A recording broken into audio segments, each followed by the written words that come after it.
Welcome to गुरु आश्रम। आइए 70वीं BPSC प्रारंभिक परीक्षा को ध्यान में रखते हुए जनवरी माह से जून तक के जो हमने करंट अफेयर्स की सीरीज शुरू की थी उसमें हमने क्वेश्चन नंबर 106 तक कर लिया था।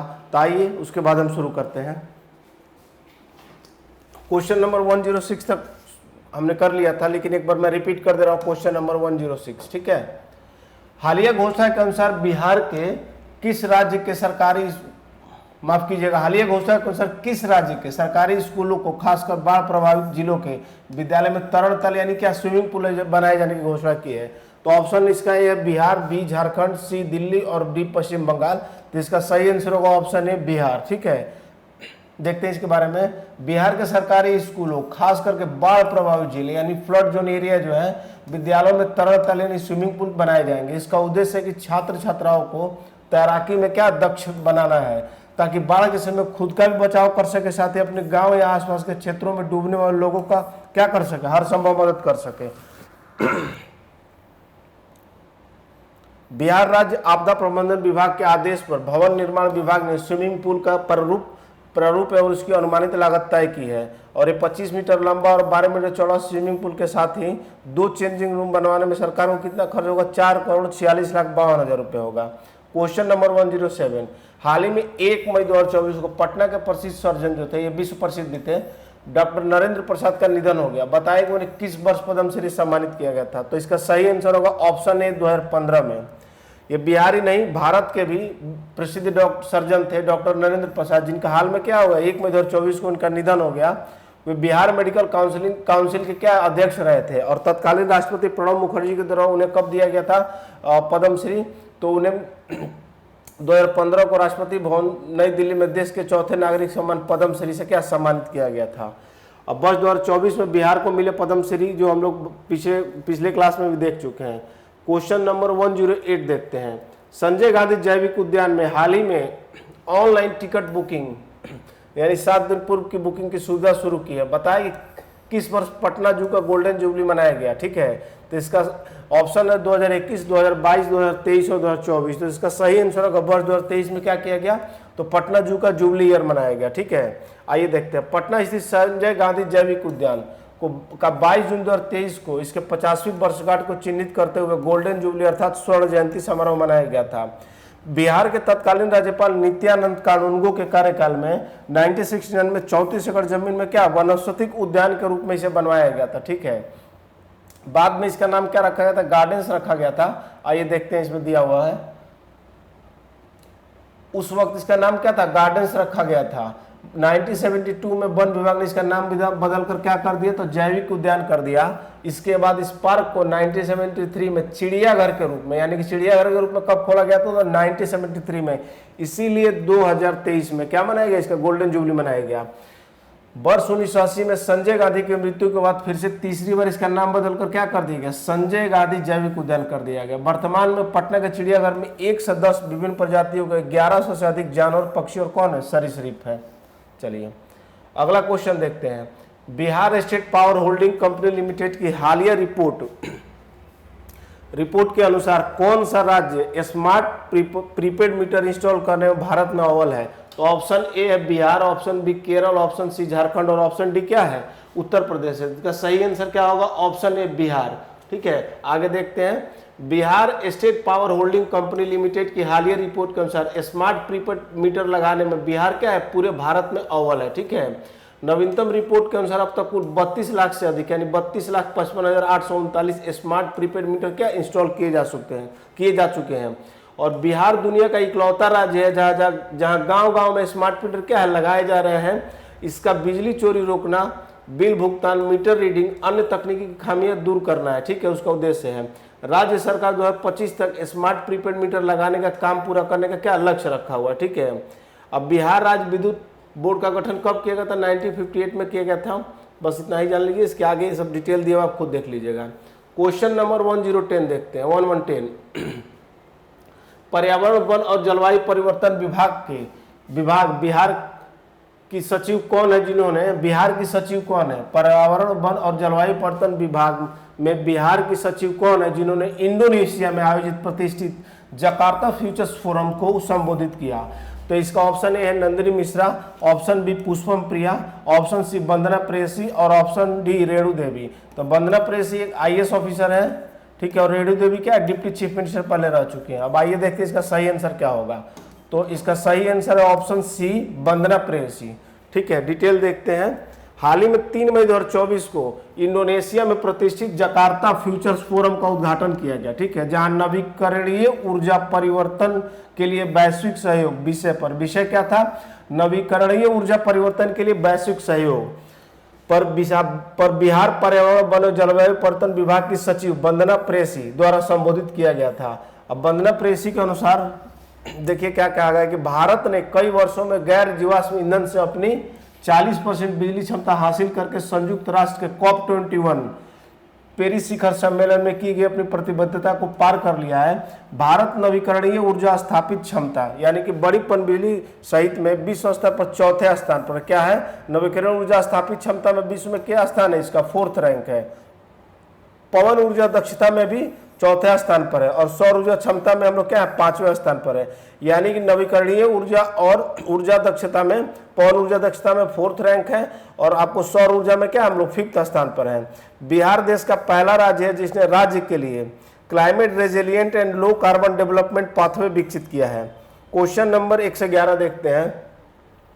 बिहार म्यूजियम द्वारा बिहार के पद्मश्री कलाकार, एक पुस्तक लिखा गया है बिहार के पद्मश्री कलाकार नाम से एक पुस्तक प्रकाशित किया गया है। इस पुस्तक में बिहार के कितने पद्मश्री प्राप्त कलाकारों की कहानियों को बयां किया गया है, यानी बिहार से अब तक जितने लोगों को पद्मश्री प्राप्त हो चुका है उनके बारे में यहाँ पे कहानियों को लिखा गया है, ठीक है। और किसके द्वारा प्रकाशित हुआ है ये, तो बिहार म्यूजियम द्वारा, ठीक है। ऑप्शन ए 11 कलाकारों को, ऑप्शन बी 15 कलाकारों को, ऑप्शन सी 20 और 21 डी ऑप्शन है। तो इसका सही आंसर होगा ऑप्शन बी 15 कलाकारों को, ठीक है। आइए डिटेल देखते हैं इसके बारे में। बिहार के पद्मश्री कलाकारों पर हाल ही में एक किताब बिहार म्यूजियम क्या द्वारा प्रकाशित किया गया है और बिहार के पद्मश्री कलाकार नामक इस किताब को बिहार म्यूजियम का अपर निदेशक अशोक कुमार सिन्हा द्वारा लिखा गया। किसके द्वारा, तो अशोक कुमार सिन्हा के द्वारा लिखा गया, ठीक है। आजादी के बाद अब तक कुल बिहार के 15 कलाकारों को, जिनमें 9 मधुबनी पेंटिंग, ये ध्यान रखिएगा, आपको ये भी बताना है कि मधुबनी पेंटिंग को GI टैग कब मिला था, ठीक है, तथा 6 अन्य कला को पद्मश्री सम्मान से सम्मानित किया गया। इस पुस्तक में बिहार के इन्हीं 15 पद्मश्री प्राप्त कलाकारों के बारे में क्या डिटेल दिया हुआ है, ठीक है। अगला देखते हैं इसमें। इस किताब में समकालीन कला से 2 कलाकार उपेंद्र महारथी, श्याम शर्मा, लोक कला से संबंधित जगदम्बा देवी, गंगा देवी, सीता देवी, दुलारी देवी, बउआ देवी, गोदावरी दत्त, शांति देवी और शिवम पासवान है। ये शिवम पासवान, ठीक है, इसके बारे में हम लोग पहले भी देखा था। शहीद बवान बूटी में कपिल देव प्रसाद, पेपर मैसी में सुभद्रा देवी, टिकुली कला ये भी काफी चर्चा में रहा था। टिकुली कला के अशोक कुमार विश्वास जैसे अन्य कलाकारों की कहानी क्या है, शामिल है, ठीक है। क्वेश्चन नंबर 1 से 12 देखते हैं। हाल ही में एक रिपोर्ट के अनुसार आयुष्मान भारत योजना के तहत गोल्डन कार्ड बनाने में बिहार का कौन सा जिला क्या है, राज्य में पहले स्थान पर। यानी कि आयुष्मान भारत के तहत जो गोल्डन कार्ड बनवाया जाता है उसमें बिहार का कौन सा जिला टॉप पर है। तो ऑप्शन ए है मुजफ्फरपुर, ऑप्शन बी सिवान और ऑप्शन बी सिवान। तो ऑप्शन और सी और डी देखते हैं, हालांकि इसका आंसर मुजफ्फरपुर होना चाहिए। आइए देखते हैं ऑप्शन सी और डी क्या है। ऑप्शन सी है अरवल और ऑप्शन डी है पटना। तो इसका सही आंसर ऑप्शन ए मुजफ्फरपुर ही होगा। तो कहा गया कि आयुष्मान भारत योजना के तहत गोल्डन कार्ड बनवाने में बिहार का मुजफ्फरपुर जिला क्या है, पहले स्थान पर है। वही इस मामले में राजधानी पटना क्या है, दूसरे स्थान पर है। यानी गोल्डन कार्ड बनवाने में पहले स्थान पर मुजफ्फरपुर और दूसरे स्थान पर कौन है, पटना है। और प्रधानमंत्री आयुष्मान भारत योजना एक पेपरलेस योजना है। यह सरकारी और निजी अस्पतालों में भर्ती होने वाले मरीजों के इलाज के खर्चों का एक कैशलेस कवर प्रदान करती है। और आयुष्मान भारत प्रधानमंत्री जन आरोग्य योजना की शुरुआत कब हुई थी, तो 23 सितंबर 2018 को। यानी कि जल्दी इसके कितने वर्ष कंप्लीट होने वाले हैं, तो 6 साल कंप्लीट होने वाला है। रांची झारखंड से किया गया था। इसके तहत लाभुकों को हर साल 5 लाख रुपए तक के मुफ्त इलाज का क्या लाभ दिया जाता है। वर्तमान में यह दुनिया की सबसे बड़ी क्या है, स्वास्थ्य बीमा योजना है, ठीक है। तो आपको ध्यान रखना, अभी 6 साल पूरे होने वाले हैं। हाल ही में क्वेश्चन नंबर 113, हाल ही में 4 मई 2024 को बिहार के किस जिले का 251वां स्थापना दिवस मनाया गया? कौन सा स्थापना दिवस मनाया गया? 251वां स्थापना दिवस मनाया गया। तो ऑप्शन ए है पूर्णिया, ऑप्शन बी है किशनगंज और ऑप्शन सी है भागलपुर और ऑप्शन डी कटिहार है। तो इसका सही आंसर होगा भागलपुर। अब भागलपुर काफी चीजों के लिए भी फेमस है।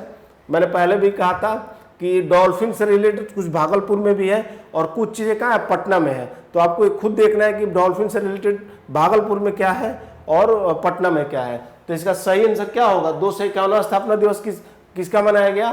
तो भागलपुर का मनाया गया। चलिए देखते हैं। 4 मई 1773 को भागलपुर की स्थापना की गई थी और हाल ही में क्या मनाया गया? 251वां स्थापना दिवस मनाया गया। और भागलपुर को क्या कहते हैं? सिल्क सिटी के नाम से भी जानते हैं। और पिछले वर्ष 2023 में भारतीय खाद्य सुरक्षा मानक प्राधिकरण ने भागलपुर को क्या स्ट्रीट हब के रूप में चिन्हित किया था।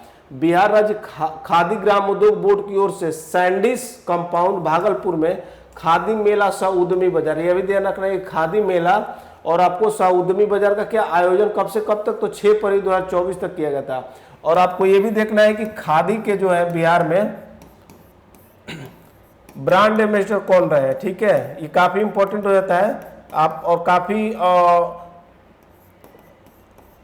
काफी चर्चा में रहने वाले जो भी ब्रांड एम्बेसडर हैं उनका नाम है, आपको खुद देखना है कौन है। ठीक है, तो क्या वो उद्यमी मेला, उद्यमी बाजार या खादी मेला का कब किया गया था आयोजन? तो 6 से 16 फरवरी को ही किया गया था। मैडिस कंपाउंड मैदान में भागलपुर में 4 से 7 दिसंबर तक क्या 4 दिवसीय मंजूषा महोत्सव। तो आपको ये भी ध्यान रखना है कि मंजूषा महोत्सव कहाँ मनाया गया था? तो भागलपुर में। और कब से कब तक? तो 4 से 7 दिसंबर 2023 को। ठीक है, भागलपुर बिहार के 9 प्रमंडलों में से एक और सबसे छोटा प्रमंडल है। क्योंकि भागलपुर प्रमंडल में सबसे छोटा प्रमंडल, क्योंकि इसके अंतर्गत सिर्फ भागलपुर जिला और बांका जिला आता है। ठीक है, 2 ही जिले हैं, भागलपुर और बांका। और राजगीर के बाद बिहार का दूसरा रूप है मंदार है, और वो मंदार कहाँ पे है? बांका में है। ठीक है, आपको ये भी देखना है कि सबसे बड़ा प्रमंडल क्या है, सबसे बड़े प्रमंडल में कितने जिले हैं? तो आई थिंक 6 जिले हैं। एक बार आप 2 ऐसे प्रमंडल है बिहार में जिनमें कितने, जिनमें 6 और 6 ही जिले हैं। ठीक है, तो आपको देख लेना होगा खुद ही। ठीक है, आगे देखते हैं क्वेश्चन नंबर 114।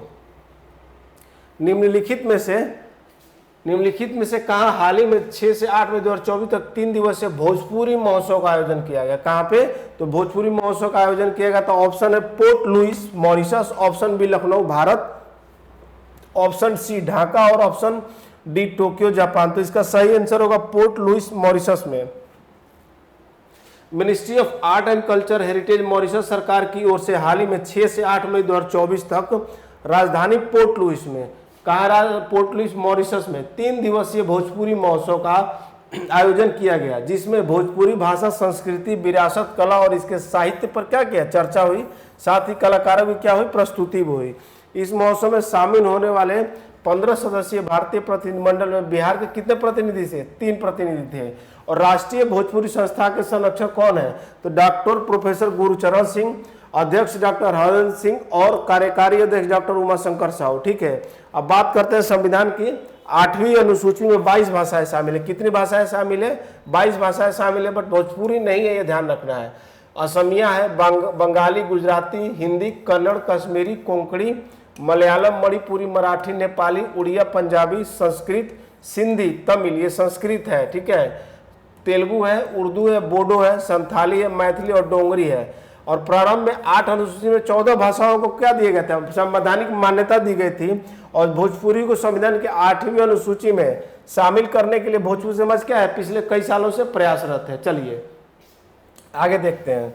हाल ही में बिहार की किस बेटी का चयन क्या वो अंडर 20 भारतीय महिला वॉलीबॉल टीम में हुआ था? यानी कि अंडर 20 भारतीय महिला वॉलीबॉल टीम में हुआ, जो पिछले 50 वर्षों में अंडर 20 भारतीय महिला वॉलीबॉल टीम में शामिल होने वाले बिहार की पहली महिला खिलाड़ी। यानी 50 वर्षों में, लास्ट 50 ईयर से क्या हुआ, कोई महिला क्या इसमें शामिल नहीं हुई थी। तो अंडर 20 में, तो अंडर 20 भारतीय महिला वॉलीबॉल टीम में शामिल होने बिहार की पहली खिलाड़ी भी है ये। ठीक है, तो इनका नाम है अंजनी कुमारी, ऑप्शन बी है खुशी कुमारी, सी है नीलम झा और डी है मोनी ठाकुर। तो इसका सही आंसर होगा खुशी कुमारी, ऑप्शन बी। ठीक है, बिहार की औरंगाबाद जिले की खुशी कुमारी। ठीक है, ये खुशी कुमारी है। खुशी कुमारी का चयन हाल ही में अंडर 20 भारतीय महिला वॉलीबॉल टीम में हुआ है। वह पिछले 50 वर्षों में अंडर 20 भारतीय महिला वॉलीबॉल टीम में शामिल होने वाली बिहार की पहली महिला खिलाड़ी है। इसकी जानकारी बिहार राज्य खेल प्राधिकरण के महानिदेशक कौन है? रविंद्र शंकरन ने दी। रविंद्र शंकरन जी का नाम क्या बार बार रिपीट हो रहा है। चलिए नेक्स्ट देखते हैं। अभी आधार और अपार के बारे में है। ये प्रमंडल के हम लोग बात कर रहे थे, ठीक है, देख लेते हैं एक बार। इसके अतिरिक्त बिहार के गया जिले में ऋषि लाल आजाद का चयन भारतीय वॉलीबॉल अंडर 18 टीम में हुआ है। वर्तमान में बिहार के खेल मंत्री कौन है? सुरेंद्र मेहता है। ठीक, चलिए अभी 9 प्रमंडल की बात कर रहा था, जिसमें सबसे छोटा प्रमंडल कौन है? भागलपुर है। भागलपुर के अंतर्गत कौन आता है? बांका और भागलपुर आता है। और मैंने बताया कि 6 है, ये 1 2 3 4 5 6 1 2 3 4 5 6, यानी कि मुंगेर प्रमंडल और तिरहुत प्रमंडल दोनों में कितने जिले हैं? तो 6 जिले हैं। ठीक है, पूर्णिया के अंदर अररिया, किशनगंज, पूर्णिया, कटिहार आते हैं। ठीक, इसी तरह आपको और भी सारे दिए। सारण कमिश्नरी है, तो सारण में सारण डिस्ट्रिक्ट, जिसे हम लोग क्या छपरा के नाम से भी जानते हैं, सिवान आता है और गोपालगंज आता है। तो ये सारे आप लोग खुद देख लेना। ठीक है, क्वेश्चन नंबर 116, बिहार सरकार ने सभी सरकारी स्कूल के बच्चों के यूनिक आईडी क्या? तो यूनिक आईडी देने की घोषणा की है। इस पर विशेष जानकारी एकत्र करने के लिए बिहार शिक्षा विभाग के अधिकारियों की टीम कहाँ गई थी? तो इसका ऑप्शन ए है पुणे, ऑप्शन बी है चेन्नई, ऑप्शन सी दिल्ली और ऑप्शन डी तिरुवनंतपुरम। तो इसका सही आंसर होगा ऑप्शन बी चेन्नई। ठीक है, इसके बारे में डिटेल देखते हैं। बिहार के शिक्षा विभाग के अनुसार अब बिहार के सभी सरकारी स्कूलों में बच्चों का क्या होगा? एक यूनिक आईडी होगा। यूनिक आईडी कितने डिजिट का होगा? तो 12 अंकों का होगा। यह आईडी कक्षा 1 में ही, यानी कि आपको कक्षा 1 से क्लास 1 to 12 तक मिलेगा। क्लास 1 to 12 तक आवंटित कर दिया जाएगा। यानी आवंटन इसका कब होगा? क्लास 1 में होगा और आवंटन 12वीं तक एक ही रहेगा। ठीक है, यानी 1 to 12 तक आपको यूनिक आईडी मिलेगा, जो कितना 12 डिजिट का होगा। और आपको इसका आवंटन एलोकेशन कब होगा? तो फर्स्ट क्लास में होगा और वो 12 तक क्या होगा? 12 तक वही रहेगा। ठीक है, बच्चों की पहचान इस आईडी से होगी। इस आईडी से बच्चों की कक्षा 1 से 12वीं तक की क्या एकेडमिक डिटेल को आसानी से देखा जा सकता है, जो उनके फ्यूचर के लिए बहुत ही अच्छा होगा। ठीक है, इसका संचालन जो है, बेहतर संचालन और फायदे के बारे में अध्ययन करने के लिए बिहार शिक्षा विभाग की टीम कहाँ गई थी? चेन्नई गई थी। हालांकि 13 फरवरी 2024 को नई दिल्ली में अपार, ठीक है, अपार का मतलब automated permanent academic accounts registry है। ठीक है, एक राष्ट्र एक विद्यार्थी आईडी कार्ड पर आयोजित राष्ट्रीय सम्मेलन का उद्घाटन किसके द्वारा किया था? धर्मेंद्र प्रधान के द्वारा किया गया था। तो ये अपार है, अपार का एक फुल फॉर्म दिया हुआ है। ठीक है, अपार automated permanent academic account registry है। यह केंद्रीय शिक्षा मंत्रालय क्या एक योजना है, और इस योजना के तहत देश भर में पढ़ने वाले छात्रों को एक यूनिक आईडी मिलेगी। और ये भी कितने डिजिट का होगा? तो ये भी आपको 12 डिजिट का होगा। कितना? तो 12 डिजिट का याद रखना होगा। बिहार सरकार ने भी जो यूनिक आईडी देने की बात की है, जो क्लास 1 में एलोकेट होगा और 12 तक वही रहेगा, वो भी 12 डिजिट तक का होगा। ठीक है, 12 अंकों का होगा। अगला क्वेश्चन देखते हैं। इसके थोड़ी सी डिटेल और है कि जो अपार योजना है, राष्ट्रीय शिक्षा नीति 2020 के तहत शुरू गई थी। प्रत्येक विद्यार्थियों के लिए क्या है? एक विशेष पहचान संख्या है, जैसे हमारा आधार कार्ड होता है। इसका उपयोग माध्यमिक से उच्च शिक्षा स्तर के क्या विद्यार्थी कर सकते हैं। इसके माध्यम से रिजल्ट, स्कूल, कॉलेज और कई जानकारियां डिजिटल फॉर्म में उपलब्ध होगी। साथ ही विद्यार्थी अपनी संपूर्ण शैक्षिक योग्यता जानकारी क्या होगा सहित सभी पाठ्यक्रमों की जानकारी प्राप्त कर सकेंगे, और उसका उपयोग सरकारी नौकरी और साक्षात्कार के लिए भी किया जा सकेगा। क्वेश्चन नंबर 117 देखते हैं। नरेंद्र मोदी बिहार की राजधानी पटना में रोड शो करने वाले देश के क्या है? पहले प्रधानमंत्री बने हैं। बताएं कि नरेंद्र मोदी कब पहली बार भारत के प्रधानमंत्री बने थे? तो ऑप्शन ए है 26 मई 2014, 25 मई 2014, 24 मई 2014 और 23 मई 2014। तो बहुत इजी क्वेश्चन है। 26 मई 2014 को क्या बने थे? पहली बार भारत के प्रधानमंत्री बने थे। वैसे तो देश के कई प्रधानमंत्री पटना में चुनावी सभा कर चुके हैं, लेकिन ऐसा पहली बार जब कोई प्रधानमंत्री राजधानी पटना में 12 मई 2024 को रोड शो किए हैं। ठीक है, और नरेंद्र मोदी 26 मई 2014 को भारत के 15वें प्रधानमंत्री के रूप में शपथ ग्रहण किए थे, और इस वर्ष 2024 में 26 मई को उन दोनों कार्यकालों को मिलाकर 10 साल पूरे हो जाएंगे। वे 2001 में गुजरात के मुख्यमंत्री बने थे और 1985 में भाजपा में शामिल हुए थे। ठीक है। और 16 मई 1996 को अटल बिहारी वाजपेयी भाजपा से प्रधानमंत्री बनने वाले पहले नेता थे। नरेंद्र मोदी भाजपा से प्रधानमंत्री बनने वाले दूसरे नेता हैं। नरेंद्र मोदी देश की आज़ादी के बाद जन्मे पहले भारतीय प्रधानमंत्री भी हैं। ठीक है, ये कुछ डिटेल था प्रधानमंत्री नरेंद्र मोदी जी के बारे में। अब क्वेश्चन नंबर 118 देखते हैं। 5 जनवरी 1952 को पटना में जन्मे बिहार के पूर्व उप मुख्यमंत्री सुशील कुमार मोदी का 13 मई 2024 को 72 वर्ष की आयु में क्या हो गया, कैंसर से निधन हो गया। वे जेपी आंदोलन में महत्वपूर्ण भूमिका भी निभाए थे और आपातकाल के दौरान क्या वो जेल में भी रहे थे। बताया कि वे बतौर बिहार के वित्त मंत्री रिकॉर्ड कितनी बार बजट पेश कर चुके थे। ये बहुत इंपॉर्टेंट क्वेश्चन होता है। तो कितनी बार उन्होंने रिकॉर्ड कितनी बार बजट पेश किया था वित्त मंत्री रहते हुए एज फाइनेंस मिनिस्टर? तो ऑप्शन ए है 10 बार, ऑप्शन बी 11 बार, ऑप्शन सी 12 बार और ऑप्शन सी 13 बार। तो इसका सही आंसर होगा ऑप्शन बी 11 बार। ठीक है, इन्होंने कितनी बार अभी तक बजट पेश किया था? तो 11 बार, रिकॉर्ड 11 बार पेश किया था। ठीक है,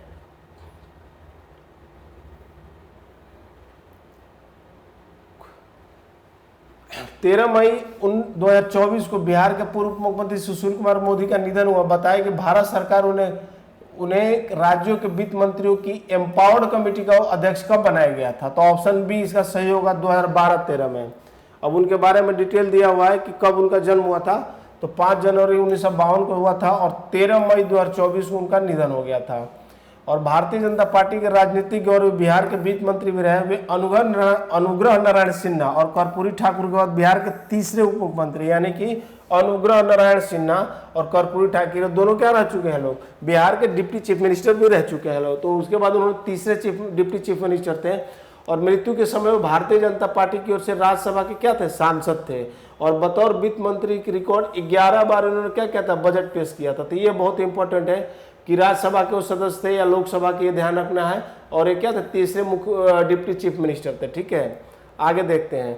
भारत सरकार ने वर्ष 2012-13 में सुशील मोदी को राज्यों के वित्त मंत्रियों के एम्पावर्ड कमेटी का क्या बनाया था, अध्यक्ष बनाया था। अर्थात वे जीएसटी को समझने के लिए उस वक्त ऐसे देशों की यात्रा की थी जहां जीएसटी क्या था, लागू हुआ था। जीएसटी सर्वप्रथम कब लागू हुआ था? तो 1954 में फ्रांस में लागू हुआ था। यह एक अप्रत्यक्ष कर है, ध्यान रखना है। क्या है ये? तो एक इनडायरेक्ट टैक्स है जीएसटी। ठीक है, गुड्स एंड सर्विस टैक्स। ठीक है, और भारत में जीएसटी 101वें संविधान संशोधन अधिनियम 2016 द्वारा लाया गया था। आधिकारिक तौर पर 1 जुलाई 2017 को भारत में जीएसटी क्या हुआ था, लागू किया गया था। और भारत में जीएसटी को अपनाने का विचार पहली बार वर्ष 2000 में अटल बिहारी वाजपेयी सरकार द्वारा सुझाया गया था। ओके, क्वेश्चन नंबर 120 देखते हैं। कोई भी यात्री चलती ट्रेन से गिर जाने, किसी हादसे के शिकार हो जाने पर मुआवजे के तभी हकदार होगा जब उसके पास टिकट होगा। टिकट नहीं रहने पर रेलवे मुआवजे का भुगतान नहीं कर सकता। यह फैसला हाल में किस उच्च न्यायालय ने अपने एक फैसले में सुनाया होगा? आपने देखा होगा कि हाल के समय में ट्रेन दुर्घटनाएं काफ़ी बढ़ी थी और मुआवजे भी काफ़ी लोगों को मिलते आए हैं। तो इसमें कहा गया है, ये फैसला किसने दिया है? उच्च न्यायालय के फैसले में सुनाएगा। अभी देखना है कि किस उच्च न्यायालय ने। तो दिल्ली उच्च न्यायालय, ऑप्शन बी इलाहाबाद उच्च न्यायालय, ऑप्शन सी पटना उच्च न्यायालय और गुजरात उच्च न्यायालय।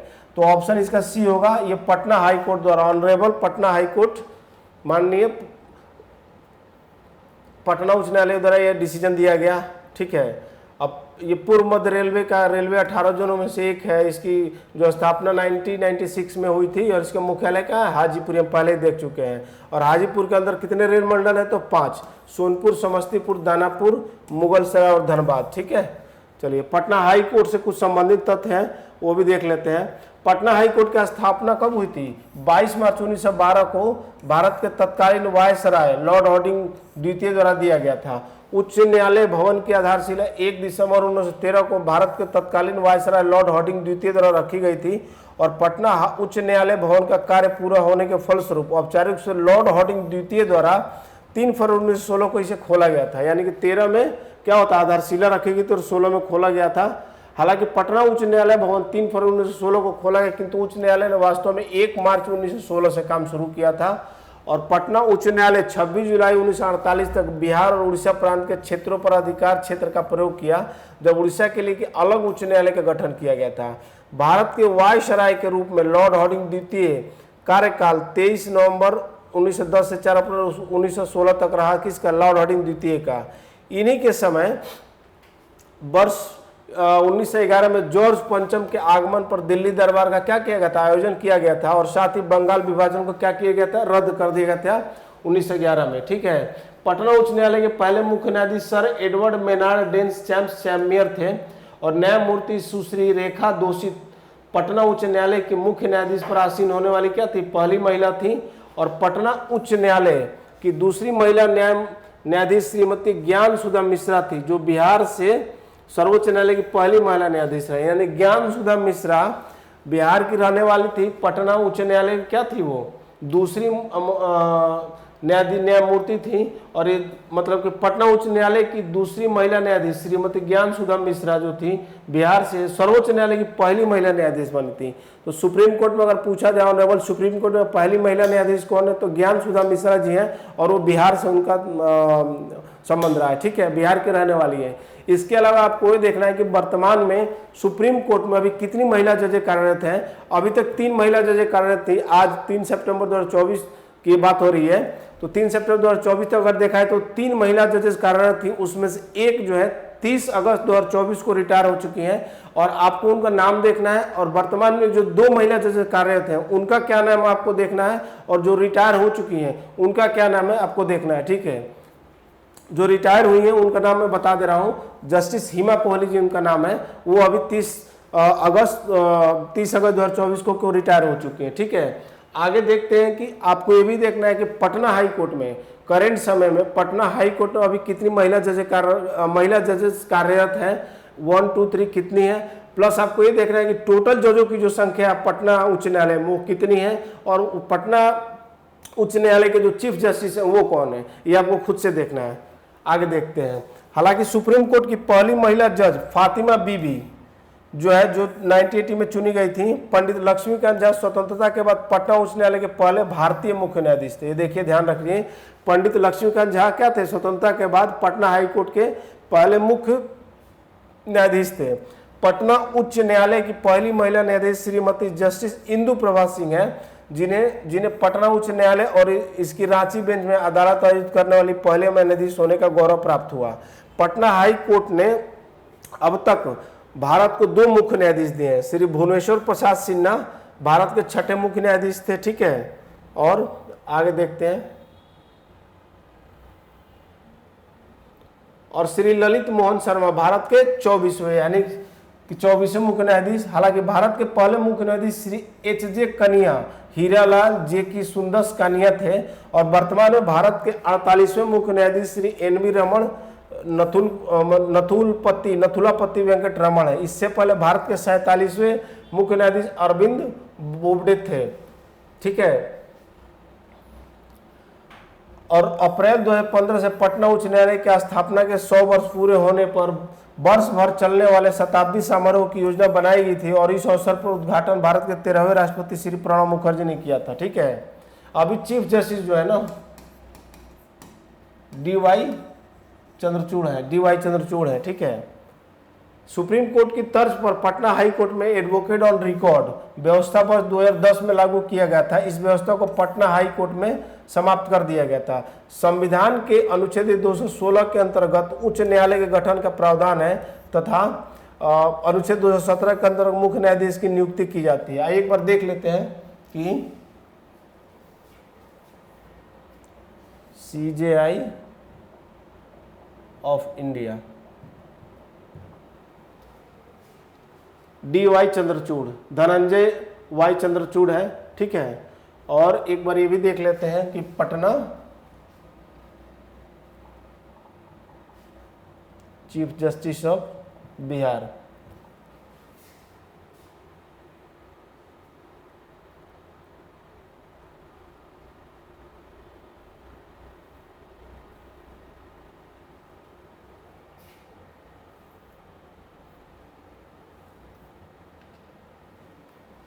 Okay,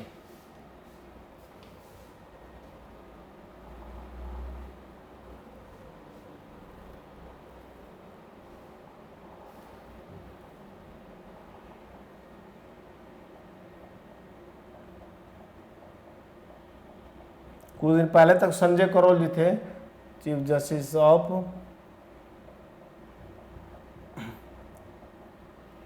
chief justice of Patna high court. Justice Rekha Doshit was the chief justice of Patna high court, the first woman to hold the office. ठीक है,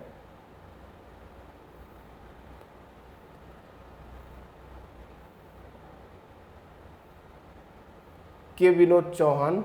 ठीक है, अभी वर्तमान में कौन है? संजय करोल जी के बाद कौन बने? तो के विनोद चंद्रन। के विनोद चंद्रन 29 मार्च 2023 से क्या पटना हाई कोर्ट के चीफ जस्टिस रहे। ठीक है, अब चलिए क्वेश्चन पे आते हैं। परिवहन विभाग की हालिया रिपोर्ट के अनुसार वर्ष 2023 में देश भर में हुई वाहनों की बिक्री में कितने प्रतिशत की बिक्री बिहार में हुई है? ठीक है, देश भर में जितने भी वाहनों की बिक्री हो उनमें से कितने प्रतिशत वाहन की बिक्री कहाँ हुई है? बिहार में हुई है। ठीक है, तो ऑप्शन ए 8.38%, ऑप्शन बी है 7.38%, ऑप्शन सी है 6.38% और ऑप्शन डी है 5.38%। तो इसका सही आंसर होगा 5.38%। इस तरह के क्वेश्चन पूछे जा सकते हैं। ठीक है, परिवहन विभाग के नवीनतम आंकड़ों के अनुसार वर्ष 2023 में बिहार में 12,88,000 वाहनों की क्या हुई है? बिक्री हुई है। दरअसल पिछले साल देश भर में 2,39,36,153 वाहनों की बिक्री हुई थी और बिहार में देश की कुल बिक्री का 5.38% वाहन क्या है? बिके हुए हैं। हालांकि देश भर में सबसे अधिक वाहन कहाँ? उत्तर प्रदेश में बिके हैं। कहाँ बिके हैं सबसे ज्यादा वाहन? तो उत्तर प्रदेश में है। उत्तर प्रदेश एक बहुत बड़ा राज्य है। ठीक है, और यहाँ वाहनों की बिक्री क्या है? माफ कीजिएगा 5.38%, जो टोटल जो वाहन सेल हुए हैं पूरे देश में उसका 5.38% बिहार में। ठीक है, अब पिछले 3 वर्षों में बिहार में बिके वाहनों की संख्या क्या है?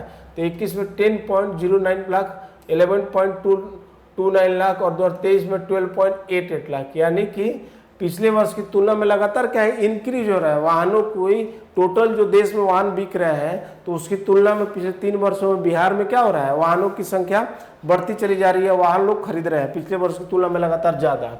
क्वेश्चन नंबर 122, निम्नलिखित में से कौन बिहार और देश के पहले डिजिटल भिखारी के रूप में भारत वर्ष में प्रसिद्ध इनका हाल ही में निधन हुआ?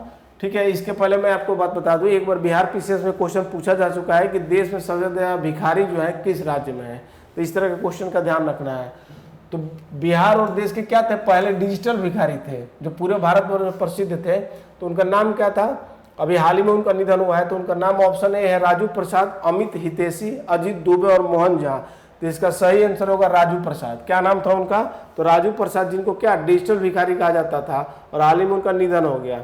ये उनका पिक्चर है राजू प्रसाद जी का।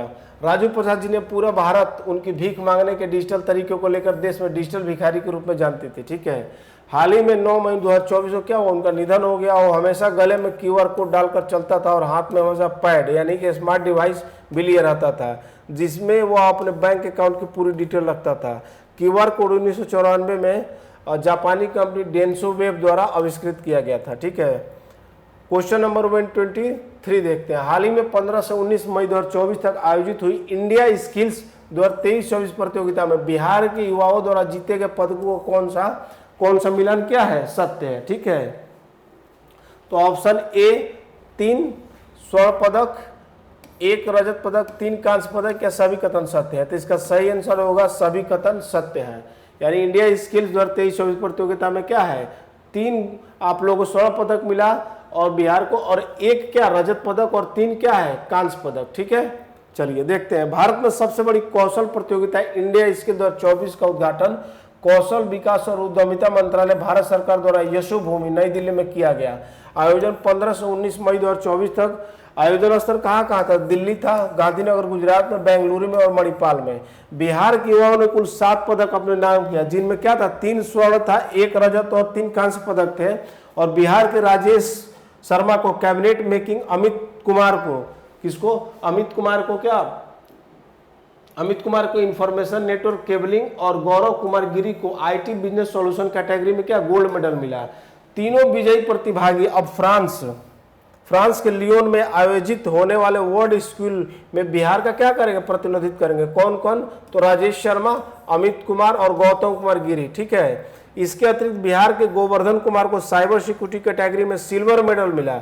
तो क्या मिला गोवर्धन कुमार को? तो साइबर सिक्योरिटी कैटेगरी में क्या मिला? सिल्वर मेडल मिला। तथा वाटर टेक्नोलॉजी कैटेगरी में Sujit Kumar, hairdresser category में अवनी शर्मा को ये ध्यान रखना है। अवनी शर्मा को किस कैटेगरी में? तो हेयर ड्रेसर। ठीक है। और वेब टेक्नोलॉजी कैटेगरी में मौसम पर गिरी ने ब्रॉन्ज मेडल जीता। तो Avani Sharma hairdresser category में क्या मिला इनको, ब्रॉन्ज मेडल मिला। क्वेश्चन नंबर 124 देखते हैं, बिहार के किस बालक को हाल ही में इंटरनेशनल चेस फेडरेशन FID द्वारा कैंडिडेट मास्टर 2024 का टाइटल दिया गया, कि क्या दिया गया, तो कैंडिडेट मास्टर 2024 का टाइटल देगा। ऑप्शन ए है रेहान मोहम्मद, ठीक है, ऑप्शन ए क्या था, तो रेहान मोहम्मद। ऑप्शन बी देखते हैं क्या होता है, P Shyam Nikhil, option C Vikas Singh Arjun Jha. तो इसका सही आंसर क्या होगा, ऑप्शन ए रेहान मोहम्मद, ठीक है। इसके बारे में डिटेल देखते हैं। बिहार के रेहान मोहम्मद को इंटरनेशनल चेस फेडरेशन द्वारा कैंडिडेट मास्टर 2024 का क्या दिया गया, कैंडिडेट मास्टर 2024 का टाइटल दिया गया। मोहम्मद रेहान जो है, रेहान बिहार के कहाँ के निवासी है, पटना जिले के निवासी हैं। और बाली इंडोनेशिया में आयोजित एशियन यूथ चेस चैंपियनशिप 2022 में मोहम्मद रेहान ने ओपन 12 टीम स्टैंडर्ड चेस में शीर्ष स्थान हासिल किया था। और हाल ही में तमिलनाडु के पी श्याम निखिल भारत के 85वें क्या बने हैं, ग्रैंड मास्टर बने हैं, ठीक है। इससे पहले बार्सिलोना स्पेन में, चेन्नई तमिलनाडु की वैशाली रमेश बाबू भारत की 84वीं क्या थी, ग्रैंड मास्टर बनी है। 50वें कौन, पी श्याम निखिल, और 84वें कौन, वैशाली रमेश बाबू। कोनेरी हम्पी और हरिका द्रोणीवल्ली के बाद वैशाली रमेश बाबू भारत की तीसरी महिला ग्रैंड मास्टर बने हैं। तो आपको ये देखना है कि कोनेरू हम्पी जो है, इनका संबंध किस देश से है, ठीक है। और 1987 में विश्वनाथ आनंद भारत के पहले क्या थे, ग्रैंड मास्टर बने थे। तो काफ़ी इंपॉर्टेंट है, ये देख लीजिए। भारत के ग्रैंड मास्टर की सूची दी हुई है। पहला विघ्नेश NR तमिलनाडु 80वें थे। सायंतन दास पश्चिम बंगाल 81वें ग्रैंड मास्टर थे। बुपल्ला प्रणीत तेलंगाना के 82वें ग्रैंड मास्टर। आदित्य सामंत महाराष्ट्र के 83वें ग्रैंड मास्टर। और अभी जो न्यूज में वैशाली रमेश बाबू तमिलनाडु 84वें ग्रैंड मास्टर। और पी श्याम निखिल 85वें ग्रैंड मास्टर। क्वेश्चन नंबर 125 देखते हैं, किस राज्य सरकार ने राज्य में अवैध खनन को रोकने के लिए अवैध रूप से बालू की ढुलाई पर क्या रोक लगाने के लिए वाहनों में 20 इंच की लाल रंग की चौड़ी पट्टियों अनिवार्य किया। ये ध्यान रखना है कि अवैध खनन को रोकने के लिए अवैध रूप से बालू की ढुलाई पर रोक लगाने के लिए वाहनों में क्या क्या 20 इंच की लाल रंग की क्या क्या एक चौड़ी पट्टी का क्या क्या अनिवार्य कर दिया गया। तो option A Paschim Bangal, option A Bihar, option B Paschim Bangal, option C Uttar Pradesh और ऑप्शन डी झारखंड है। तो इसका सही आंसर होगा बिहार। देखते हैं इसके बारे में। बिहार खान और भूतत्व विभाग ने राज्य में अवैध खनन को रोकने के लिए एक नया आदेश जारी किया है। और इसके अनुसार अवैध रूप से बालू की क्या ढुलाई पर रोक लगाने के लिए वाहनों में GPS लगे वाहनों में, ठीक है, GPS लगे वाहनों में चारों तरफ से लाल रंग की 20 इंच चौड़ी पट्टी वाहन मालिकों को रंगवाना होगा, ठीक है। और पट्टी पर चारों तरफ 6 इंच के साइज में खनन वाहन निबंधन संख्या आपको देना होगा और वाहन संख्या अंकित करना क्या होगा, अनिवार्य होगा।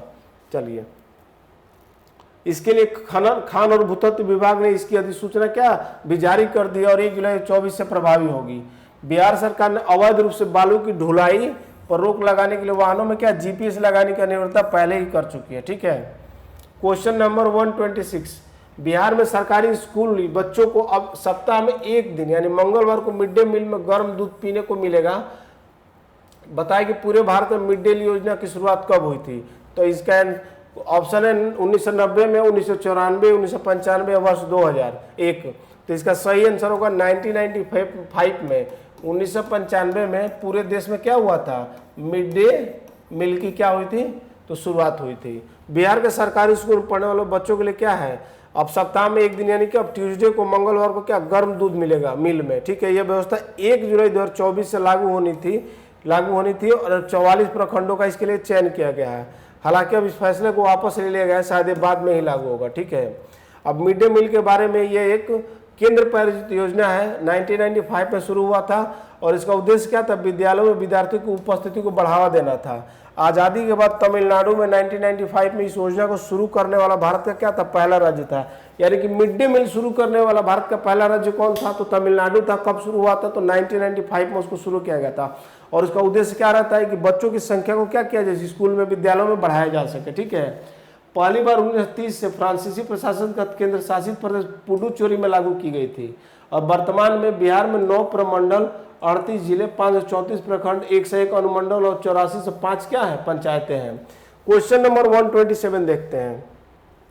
महिला एवं बाल विकास मंत्रालय की हालिया रिपोर्ट जारी एक रिपोर्ट के अनुसार हेल्पलाइन नंबर 181 पर संकट में फंसी महिलाओं द्वारा आवेदन किए गए शिकायत के समाधान में बिहार पुलिस का रेस्पॉन्स रेट क्या है, यानी कि 181 पे कॉल किया गया है तो बिहार पुलिस का रिस्पॉन्स क्या रहा है महिला हेल्पलाइन के लिए। ठीक है, महिला द्वारा शिकायत किया गया तो उसका रिस्पॉन्स रेट क्या रहा है। तो ऑप्शन ए है 1.1%, 1.4%, 1.6%, 1.9%। इसका सही आंसर होगा जो रिस्पॉन्स रेट है 1.1% है। तो देश भर में संकट में फंसी महिलाओं के लिए केंद्रीकृत हेल्पलाइन, ये ध्यान रखना ये बिहार का नहीं सेंट्रलाइज्ड है। क्या है ये? सेंट्रलाइज्ड है। और इसकी शुरुआत कब होती थी? 31 जुलाई 2014 को, 31 जुलाई 2014 को इसकी शुरुआत की गई थी। ठीक है, और रिस्पॉन्स रेट क्या है? तो 1.1%। इस पर आने वाली शिकायतों और उसके निपटारे को लेकर महिला और बाल विकास मंत्रालय ने हाल ही में क्या किया था? एक रिपोर्ट जारी किया था। ठीक है, और रिपोर्ट के मुताबिक देश में 14 राज्य और केंद्र शासित प्रदेश ऐसे हैं जहां पर महिलाओं की शिकायतों को पुलिस गंभीरता से नहीं ले रही है। इनमें बिहार भी शामिल है। बिहार में 2019 से 24 के बीच में 5 वर्षों में पुलिस रिस्पॉन्स क्या है? 0 से 1% रहा है। वैसे राज्य जिनका रिस्पॉन्स रेट क्या है? सबसे बेहतर है, ये भी देख लेते। उत्तर प्रदेश 7 लाख से अधिक मामले 100% रिस्पॉन्स रेट रहा। पंजाब में 2 लाख से अधिक मामले, यहाँ पे 99.65%। और गुजरात 1 लाख से अधिक मामले 96.99%। यानी कि पहले नंबर पर उत्तर प्रदेश, दूसरे नंबर पंजाब और तीसरे नंबर पर गुजरात। और वैसे राज्य जिसका रिस्पॉन्स रेट क्या है? सबसे खराब है, यानी सबसे कम है, तो आंध्र प्रदेश 13 लाख से अधिक मामले और रिस्पॉन्स रेट क्या है? 0.85%। बिहार में मामले 7 लाख से अधिक मामले हैं और यहाँ पर रिस्पॉन्स रेट 1.1%। और कर्नाटक जो है 7.9%। तो आपको ये ध्यान रखना है कि उत्तर प्रदेश, पंजाब, गुजरात में सबसे अच्छा रिस्पॉन्स रेट है और सबसे खराब आंध्र प्रदेश, बिहार और कर्नाटक में है। क्वेश्चन नंबर 128 देखते हैं। पोस्ट द्वारा जारी 30 अंडर एशिया, 30 अंडर 30 एशिया, यानी कि 30 अंडर 30 में बिहार की किस बेटी को मस्तिष्क और संज्ञानात्मक विज्ञान के अध्ययन पर उनके शोध के लिए उन्हें क्या मिला? इस सूची में शामिल किया गया। 30 अंडर 30 एशिया। ठीक है, किसके द्वारा जारी किया गया? फोर्ब्स के द्वारा। तो ऑप्शन ए है सपना सिन्हा, ऑप्शन बी आरती शुक्ला, ऑप्शन सी अमृता कुमारी, ऑप्शन डी मोनी राय। इसका सही आंसर है ऑप्शन ए सपना सिन्हा। ठीक है, 30 अंडर 30 एशिया में क्या किया गया? इनको शामिल किया गया है। तो 30 अंडर 30 एशिया रिपोर्ट जारी किया गया। इस ईयर कौन सा संस्करण है? 9वां संस्करण है। इस सूची में एशिया प्रशांत क्षेत्र के 30 साल से कम उम्र के युवा उद्यमियों को, नेताओं, इनोवेशन को बढ़ावा देने वालों और कारोबार जगत में बदलाव लाने वालों का नाम क्या क्या शामिल किया जाता है। ठीक है, तो ये है सपना सिन्हा। और इस सूची में मुजफ्फरपुर बिहार की बेटी सपना सिन्हा 29 वर्ष इनकी उम्र है और को मस्तिष्क और संज्ञानात्मक विज्ञान के लिए, ठीक है, क्या अध्ययन पर उनके शोध के लिए क्या उन्हें शामिल किया गया है। सपना सिन्हा बिहार की पहली महिला बन गई जिनको इस लिस्ट में जगह मिली है। ठीक है, तो ये ध्यान रखना है, मुजफ्फरपुर की रहने वाली है। ठीक है, ऑक्सफोर्ड यूनिवर्सिटी से पीएचडी की पढ़ाई पूरी करने वाली सपना सिन्हा वर्तमान में मैसाचुसेट्स इंस्टीट्यूट ऑफ टेक्नोलॉजी में क्या है? प्रोफेसर है। इससे पहले वो जापान के ओसाका विश्वविद्यालय में असिस्टेंट प्रोफेसर के रूप में क्या है? अपनी सेवाएं दे चुकी हैं। ठीक है, चलिए आगे देखते हैं। बिहार के किस जिले में बिहार के अब तक का सबसे बड़ा सोलर पावर प्लांट लगा है? ये ध्यान रखना है, किस जिले में अब तक का सबसे बड़ा क्या? बिहार का अब तक का, ठीक है ना, कि देश का सोलर पावर प्लांट लगाया गया है। तो ऑप्शन से भागलपुर, ऑप्शन बी बांका और ऑप्शन सी दरभंगा और ऑप्शन डी मुंगेर। तो इसका सही आंसर होगा बांका। अभी हमने बांका के बारे में पढ़ा था कि बांका किस प्रमंडल के तहत आता है, आपको बताना है। ठीक है, चलिए, अब तक का सबसे बड़ा सोलर पावर प्लांट बिहार में बांका जिले में लगाया गया। ये सोलर पावर प्लांट की क्षमता क्या है? 50 मेगावाट की है और यह पावर प्लांट बांका जिले के ककवारा में स्थापित किया गया है। कादरियाबाद दरभंगा में बिहार का पहला फ्लोटिंग सोलर प्लांट बना है। यानी कि बिहार का सबसे बड़ा पावर प्लांट कहाँ पे लगा है? सोलर पावर प्लांट तो बांका में, और फ्लोटिंग यानी तैरता हुआ सोलर पावर प्लांट कहाँ बना है? तो दरभंगा में है, कादरियाबाद में। चलिए क्वेश्चन नंबर 130 देखते हैं। किस वर्ष तक विकसित भारत बनाने की दिशा में नीति आयोग ने राज्यों से सुझाव मांगा, यानी 21 वर्ष तक विकसित भारत जो बनाने का लक्ष्य है, तो विकसित भारत बनाने की दिशा में नीति आयोग ने राज्यों से सुझाव मांगा है, जिसके लिए बिहार जून 2024 के बाद केंद्र को अपना विजन डॉक्यूमेंट क्या करेगा, सौंपेगा जून 2024 के बाद। तो ऑप्शन ए है 2030, ऑप्शन बी है 2047, ऑप्शन सी है 2070 और 2075 ऑप्शन डी है। तो इसका सही आंसर होगा वर्ष 2047 तक। ठीक है, विकसित भारत बनाने की दिशा में क्या नीति आयोग ने राज्य सुझाव मांगा था, तो इसका लक्ष्य क्या रखा गया 2047, 2047। तो वर्ष 2047 तक विकसित भारत बनाने के लिए तैयार होने वाली ब्लूप्रिंट में बिहार भी मदद करेगा। बिहार इसको लेकर एक विजन डॉक्यूमेंट क्या कर रहा है, तैयार करेगा और इसके माध्यम से केंद्र सरकार को अपना क्या करेगा, सुझाव देगा। चलिए, अब नीति आयोग की स्थापना मैंने पहले बताया था कि 1 जनवरी 2015 को हुई थी, और नरेंद्र मोदी कौन है, भारत के प्रधानमंत्री जो है नरेंद्र मोदी जी, इसके क्या है, पदेन अध्यक्ष है। मैंने बताया था आपको, ये भी बताया था कि पदेन अध्यक्ष क्या होता है, पदेन क्या होता है। ठीक है, यानी कि एक पद पर रहते हुए जब दूसरा पद आपको ऑटोमेटिक प्राप्त हो जाए तो उसको क्या कहते हैं, पदेन कहते हैं। चलिए, NITI Aayog national institute for transforming India, CEO कौन है, वीवीआर सुब्रमण्यम।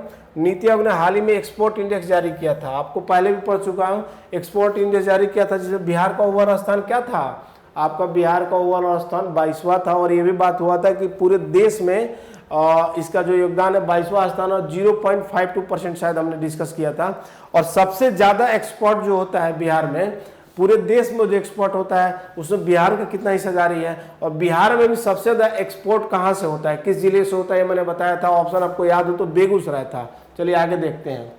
भारत का स्थान क्या था, बिहार का स्थान 22वां था। और नीति आयोग के पूर्व उपाध्यक्ष अरविंद पनगड़िया को 16वें वित्त आयोग का क्या अध्यक्ष नियुक्त किया गया था, और इसका गठन कब हुआ था 16वें वित्त आयोग का, तो 31 दिसंबर 2023 को अनुच्छेद 280 के तहत। ठीक है, तो आप एक बार इसको रिपीट कर लीजिएगा कि बिहार में कितना % एक्सपोर्ट होता है पूरे देश का, तो जहाँ तक मुझे याद है 0.52% सबसे ज़्यादा बिहार से एक्सपोर्ट होता है। तो किस जिले से होता है, तो बेगूसराय से होता है। तो इसको प्लीज रिमेंबर, याद करिएगा इसको। क्वेश्चन नंबर 138, मौसम के पूर्वानुमान के लिए बिहार सरकार ने कब मौसम सेवा केंद्र व मौसम विभाग बिहार नामक ऐप लॉन्च किया था, यानी मौसम सेवा केंद्र व मौसम बिहार नामक क्या किया था, एक ऐप लॉन्च किया था, जिस मॉडल को हाल ही में 5 राज्यों ने अपनाने की दिलचस्पी दिखलाई है।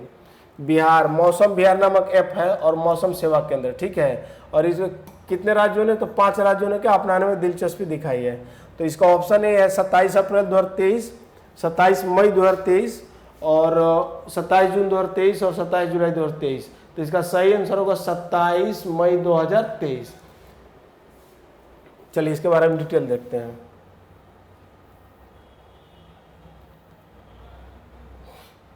योजना और विकास विभाग की ओर से संचालित मौसम सेवा केंद्र में अत्याधुनिक तकनीक का इस्तेमाल किया गया, जिसमें सटीक जानकारी क्या करता है, ये मौसम बिहार ऐप है। ठीक है, उपलब्ध कराता है। सरदार पटेल भवन पटना में बने इस केंद्र का तथा इसके संचालन के लिए मौसम बिहार नामक क्या ऐप मुख्यमंत्री नीतीश कुमार द्वारा 27 मई 2023 को क्या किया गया, तो लॉन्च किया गया। तो मौसम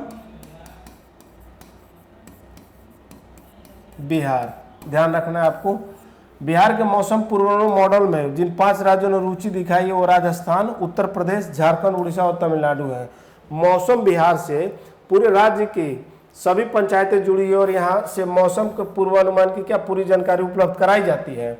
इस मॉडल का सबसे खास बात यह है कि इसमें हर पंचायत से हर 15 मिनट पर मौसम पूर्वानुमान की क्या है, जानकारी आती है।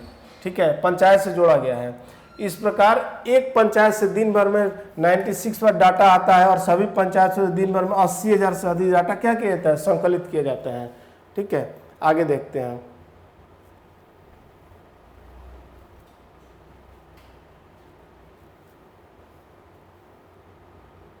क्वेश्चन नंबर 132, हाल ही में केंद्र सरकार ने बिहार सरकार से गणतंत्र दिवस 2025 के मौके पर दिए जाने वाले पद्म अवार्ड से संबंधित अनुशंसा आमंत्रित की है। बताएं कि इस वर्ष 2024 में बिहार को कितने मिले, बिहार को मिले पुरस्कार में कौन सा मिलान सत्य है।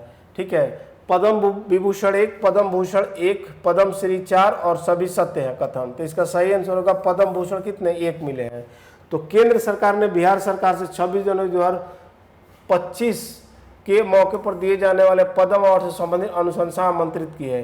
केंद्र सरकार की ओर से बिहार के मुख्य सचिव ब्रजेश मेहरोत्रा को लिखे गए पत्र में आग्रह किया गया कि वह राष्ट्रीय पुरस्कार पोर्टल पर अपनी अनुशंसा हर साल 15 सितंबर तक मुहैया करा दें।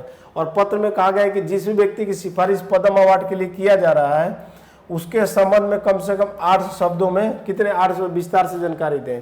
पद्म पुरस्कार एक नागरिक पुरस्कार है, ठीक है। यह पुरस्कार उच्च कोटि की विशिष्ट सेवा, सामाजिक कार्य, शिक्षा, नृत्य, कला, संस्कृति, खेल, सामाजिक जीवन, स्वास्थ्य समेत अन्य उत्कृष्ट कार्य के लिए दिया जाता है। और वर्ष 2024 में 5 लोगों को क्या मिला था? पद्म विभूषण, 17 को पद्म भूषण और 110 को पद्मश्री मिला गया था, ठीक है। क्वेश्चन नंबर 133 देखते हैं। बिहार के किस जिले के प्रसिद्ध रंगकर्मी प्रसाद रत्नेश्वर को नाट्य संवर्ग अभिनय यानी कि थिएट्रिकल परफॉर्मेंस में विशिष्ट योगदान के लिए नटराज कला सम्मान 2024 से पुरस्कार किया गया, सम्मानित किया गया, ठीक है। प्रसाद रत्नेश्वर को विशिष्ट योगदान के लिए किस कला के लिए? नटराज कला सम्मान 2024 से सम्मानित किया गया। तो ऑप्शन है ए पूर्वी चंपारण, बी सीतामढ़ी, सी हरियाणा और ऑप्शन डी वैशाली, ठीक है। तो इसका सही आंसर होगा पूर्वी चंपारण के रहने वाले हैं। संस्कृति मंत्रालय भारत सरकार के भारतीय सांस्कृतिक संबंध परिवार, Indian council for cultural relations तथा कला संस्कृति एवं युवा विभाग बिहार सरकार के सहयोग से पटना के प्रेमचंद रंगशाला में 23 से 25 मई तक 14वां नटराज उत्सव कार्यक्रम का क्या आयोजित किया गया। यहाँ पर पूर्वी चंपारण के प्रसिद्ध रंगकर्मी प्रसाद रत्नेश्वर को नाट्य संवर्ग अभिनय यानी थिएट्रिकल परफॉर्मेंस में विशिष्ट योगदान के लिए नटराज कला सम्मान 2024 से क्या किया गया? तो सम्मानित किया गया, ठीक है। आगे देखते हैं।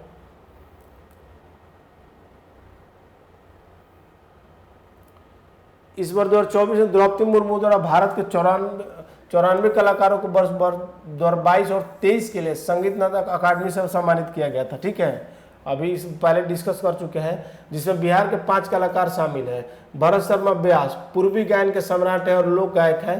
बिहार के प्रेमलता मिश्रा मैथिली में अभिनय के लिए, डॉक्टर नीतू कुमारी नूतन को लोक गायिका हैं और सीताराम सिंह गायक और संगीतकार, आसिफ अली हैदर खान नाट्य लेखक है, ठीक है। क्वेश्चन नंबर 134, निम्नलिखित में से कहाँ आयोजित 3 दिवसीय नेशनल कालाजार उन्मूलन कार्यक्रम की समीक्षा बैठक में बिहार मॉडल की काफी सराहना हुई, ठीक है। कहाँ आयोजित किया गया था ये? तो नेशनल कालाजार उन्मूलन, यहाँ पे बिहार की काफी क्या हुई थी? सराहना हुई थी। तो ऑप्शन ए रांची झारखंड, सूरत गुजरात, पुणे महाराष्ट्र और आगरा यूपी। तो इसका सही आंसर होगा ऑप्शन ए रांची झारखंड में। आइए देखते हैं इसके बारे में। बिहार, झारखंड, उत्तर प्रदेश और पश्चिम बंगाल में कालाजार उन्मूलन कार्यक्रम की प्रगति को समझने के लिए हाल ही में रांची में 2 से 4 मई 2024 तक 3 दिवसीय समीक्षा बैठक का क्या किया गया था? आयोजन किया गया था। और रांची में हुए नेशनल कालाजार उन्मूलन कार्यक्रम की समीक्षा बैठक में बिहार मॉडल की क्या हुई? काफी सराहना हुई थी। अब बिहार अब लोक स्वास्थ्य मुद्दे यानी पब्लिक हेल्थ इश्यू के रूप में लगभग कालाजार मुक्त हो चुका है और राज्य के सभी प्रखंडों में कालाजार रोगी की संख्या प्रति 10,000 की आबादी में 1 रोगी भी पहुंच चुकी है, यानी कि प्रति 1,000 में क्या है? 1 है, यानी 10,000 जनसंख्या पर 1 रोगी से भी कम पहुंच चुकी है। कालाजार एक संक्रमण बीमारी है, ठीक है। और कालाजार रोग फैलने का मुख्य कारण परजीवी बालू मक्खी सैंड फ्लाई है और इस बीमारी को ब्लैक फीवर, दमदम बुखार, काला ज्वर आदि के नाम से क्या है? जाना जाता है। क्वेश्चन नंबर 135 देखते हैं। बिहार की शराबबंदी नीति पर हाल ही में 24 मई 2024 को द लैसेंट में प्रकाशित एक शोध के अनुसार बिहार में महिलाओं के खिलाफ भावनात्मक हिंसा में कितनी कमी आई है, ठीक है। तो ऑप्शन ए है, ऑप्शन ए और बी में प्रतिशत नहीं लिखा हुआ है, सी 8.6% और देखते हैं आगे क्या होता है। इसमें कुछ मिसटाइप हो गया है। बिहार में पारित होने के बाद विधानसभा में पारित 5 अप्रैल 2018 को बिहार में क्या हुआ था? यानी कि बिहार में शराबबंदी कब लागू हुई थी?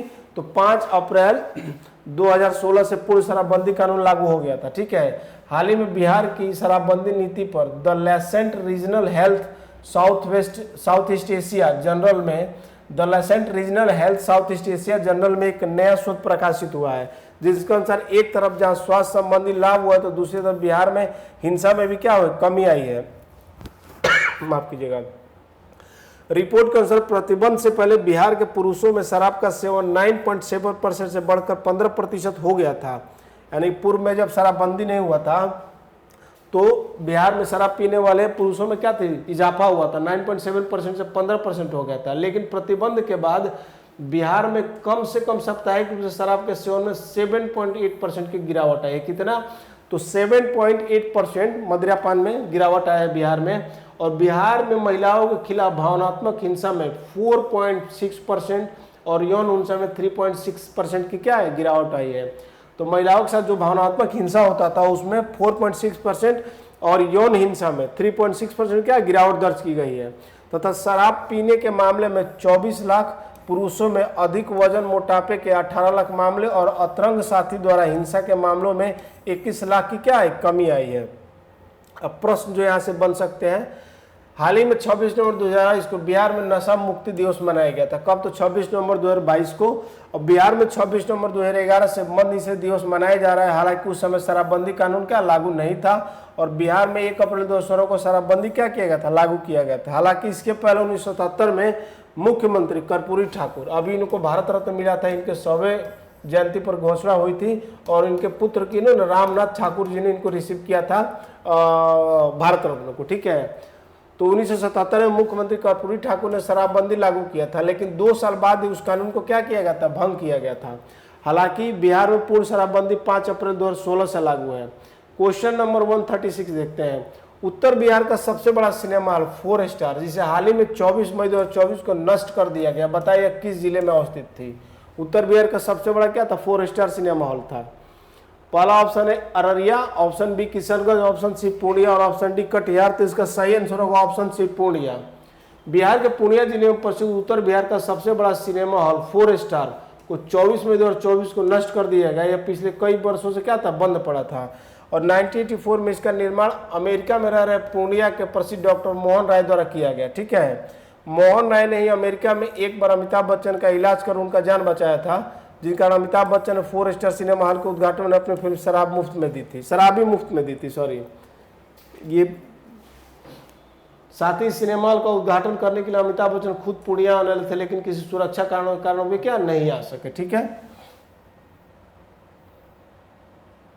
शराबी फिल्म को मुफ्त में दिया था। ठीक है, ध्यान रखना है।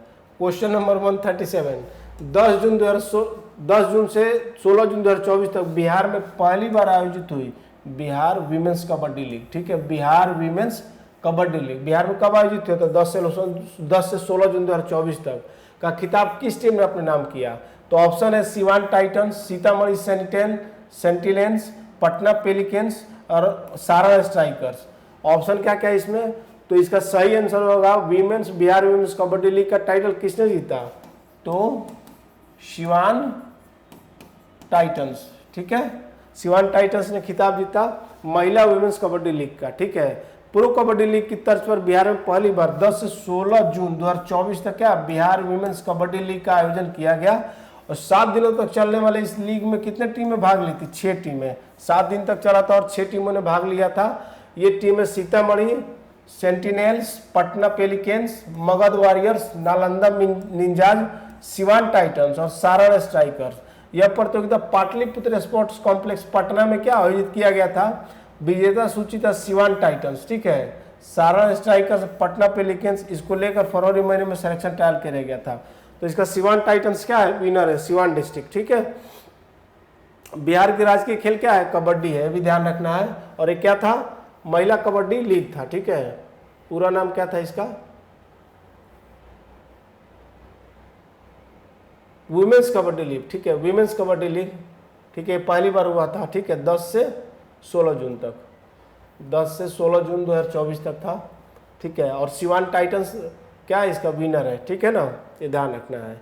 और राजकीय खेल क्या है? कबड्डी है, मैंने भी डिस्कस किया था। राजकीय पुष्प क्या है, राजकीय वृक्ष क्या है, आप लोगों को खुद देखना। और खेल मंत्री कौन है? तो सुरेंद्र मेहता है, रिपीट है। और बिहार राज्य खेल के प्राधिकरण के महानिदेशक कौन है? तो रविंद्रन शंकरन है, ये हम लोग पहले भी देख चुके हैं। अभी झांकी के बारे में पहले भी हम लोग देख चुके हैं। ठीक है, अब क्वेश्चन नंबर 138 देख लेते हैं। ठीक है, उसके बाद अब प्रधानमंत्री राष्ट्रीय बाल पुरस्कार 2025 के लिए आवेदन प्रक्रिया हाल ही में 25 के लिए बात हो रही है। हमने पहले जो डिस्कस किया था 2024 की प्रधानमंत्री राष्ट्रीय बाल पुरस्कार, नसरीन शेख का जो पहले क्वेश्चन में नाम आया था, जो अररिया जुगबनी के रहने वाली थी, उनका चयन हुआ था राष्ट्रीय बाल पुरस्कार के लिए। ठीक है, वो हमने क्वेश्चन नंबर 1 में डिस्कस करा था। ये 25 की बात हो रही है। आवेदन प्रक्रिया शुरू हो गई है। इस पुरस्कार के तहत बिहार से सम्मानित होने के संदर्भ में कौन सा कथन सत्य है? कौन सा कथन सत्य है? 2024 में मोहम्मद हुसैन, 20 में 23 में 2023 में पल साक्षी, 2022 में कोई नहीं, 2021 में क्या? धीरज कुमार। ठीक है, तो उस टाइम हमने मोहम्मद हुसैन के बारे में डिस्कस किया था, तो इसका सही आंसर होगा 2024 में क्या थे? मोहम्मद हुसैन थे। तो राष्ट्रीय बाल पुरस्कार 2025 के लिए आवेदन प्रक्रिया शुरू हो गई, जो 31 जुलाई 2024 तक क्या करेगी? चलेगी। ठीक है, और जिसमें 18 वर्ष से कम उम्र के बच्चे भाग ले सकते हैं, आवेदन कर सकते हैं। यह पुरस्कार असाधारण योग्यता और उत्कृष्ट उपलब्धियों के लिए बच्चों को दिया जाता है। प्रधानमंत्री राष्ट्रीय बाल पुरस्कार 2024 की घोषणा 19 जनवरी कब हुई थी? 2024 को हुई थी। इसमें देश के सभी क्षेत्रों में 19 बच्चों का चयन किया गया था जी के 9 लड़के और 10 लड़कियां शामिल है, जो 18 राज्यों और केंद्र शासित प्रदेशों से हैं। और 2024 में मोहम्मद हुसैन कला और संस्कृति के लिए दिया गया था। 23 में बिहार से किसी को नहीं मिला था, 2022 में पल साक्षी को। ठीक है, तो हमने देखा था नसरीन शेख वाला क्वेश्चन कुछ और था, माफ कीजिएगा। उनका जो पहला क्वेश्चन था इस सीरीज में, जो पहला क्वेश्चन और नसरीन शेख के बारे में, जो अररिया जोगबनी की रहने वाली थी। ठीक है, अब क्वेश्चन नंबर 135 को हम अगले क्लास में डिस्कस करेंगे। Thank you so much.